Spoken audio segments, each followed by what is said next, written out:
How pleased were you with the execution of your offense there at the end of the half? You got all 3 timeouts, you get into the perfect position for the field goal. How often you drill that? How pleased were you? Yeah, we do it once a week.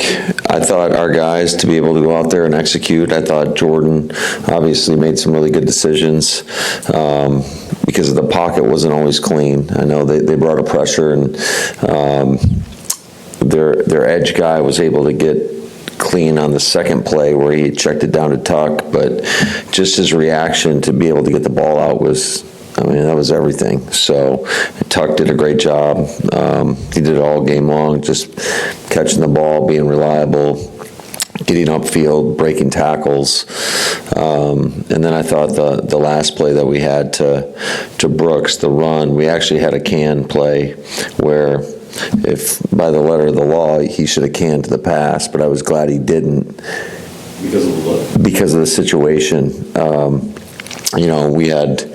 We had, basically, it was a combination of the situation and the look.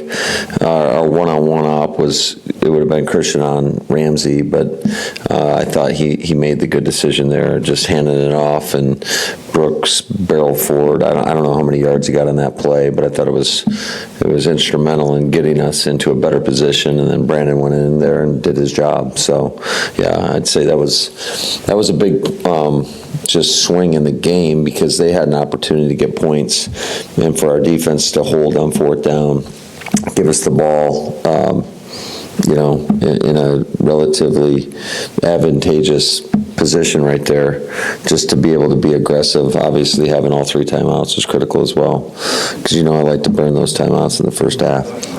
We talked a lot about the red zone this season. Other than execution and field penalties, why do you think you guys have to put that out? I think it's because of that. I think it's because we haven't had as many penalties and we've been executing. I still think we can do a lot better. The one situation where we called a screen on I want to say that was 2nd down. That was a bad play call. Like for the situation, I mean, they came out and played man coverage, and we went backwards, and then we called a play that I really wasn't fired up for on 3rd down, but Jordan and Jaden Reed made a hell of a play to give us an opportunity to potentially go for it on 4th and 3.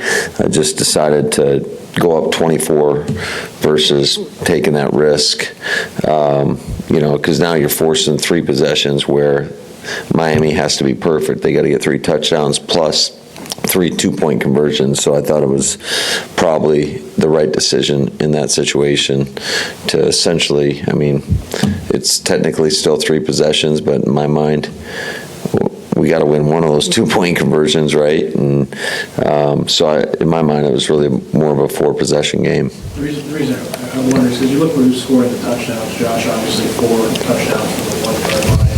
Jaden Reed, the short area quickness in the red zone. Tucker running over people. How much, from a play caller's perspective, is okay? These are the pieces that we want to really focus on. Yeah, I think that's part of it, but I think you still got to attack scheme, and then you got to put your people in the right position to make the plays. And I mean, we were just. I figured on the other time we didn't score after. We got to the half-yard line, and then we get a personal foul. Obviously, that eliminated that decision right there, whether or not we could score a touchdown or go for the touchdown. Was expected man coverage. We got man coverage. Just the play that we called was probably a yard too deep for where we were at. We're on the 4-yard line. Typically, we call that play on the 3 on in, but we got the look, and the guy made a good play. I thought Jordan threw a great ball to Wicks, and Wicks did everything he could to get in the end zone. Just wasn't good enough. Would you have gone for it there for the penalty? That remains to be seen. I know. Yeah, I probably would have been influenced by the fans. Just kidding.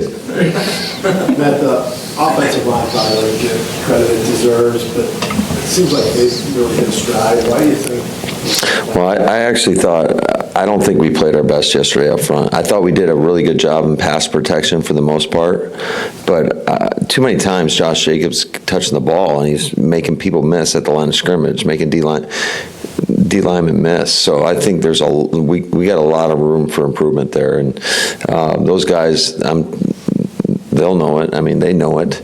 But we got to be better. Sometimes we got to have better play calls. Sometimes we got to have better execution. So it's all of us collectively. I know there are a couple of spots that we put them in from a play caller perspective that I got to do a better job with. Namely, I mean, we had that short yardage. We thought it was more like 3rd and 1.5, and we called a play in there where, I mean, we kind of got beat up front, but I thought we could just kind of grind it out in there. But all in all, I think there's room for improvement from myself, our staff, and from our players. On the whole, your pass pro has been pretty good. I think you're the second fewest sacks per drop back in the league. Yeah, I think, and I think a lot of people go into that too. I think our quarterback does a great job. I was really proud of him yesterday. I thought minus the second play of the game where we launched that ball to Jaden Reed, I thought his movement in the pocket was pretty good in terms of, we always want to have subtle movements. I never want to see a guy run up into the pocket, and that's what happened on that second play. He just was really aggressive running up, and he just airmailed that ball. But I thought all in all, there were a couple instances where we would have had some opportunities down the field. He had to make drastic movements in the pocket, and I know you guys have heard me say it before, but when we talk about drastic movements in the pocket, we're thinking check down. And, I know on the one, Josh Jacobs definitely made everybody right on that one, on the 49-yarder. It looked like Tim Hardaway out there doing the killer crossover. But I thought Jordan did a really nice job of, like we mentioned in that 2-minute drive, they get a free runner in there, and he gets the ball out to Tuck. On the 4th down, we could have done something different protection-wise, but he gets out of the pocket and makes a hell of a throw to Jaden Reed. So it is about everybody doing their job, and it's not just always on the offensive line. It's the quarterback, it's the receivers being in the right spot, in the right time, tight ends, everybody. You kind of got into it last night, but the defensive offside, the lining up offside thing, how do you get that into the book? You guys are, not that's all the lineup things. You just had to ask me that question. You just wanted to get me going today. I was feeling really good till I got in here. No, it's really annoying. I mean, it's just, you got to be conscious. Like, I don't know I guess we got to drill it more, I got to get refs out there at practice to tell when a guy's offsides. Like, I told those guys, and obviously just telling isn't enough, but we got to start checking with the officials. If it's become such a problem, and it's going to kill us, and it should have. I mean, it hurt us yesterday. So that is one thing from the defensive side of the ball that we absolutely have to get corrected. And shoot, it gave them an opportunity on the field goal. We got them 4th and 9. We jump off sides. They decide to go for it.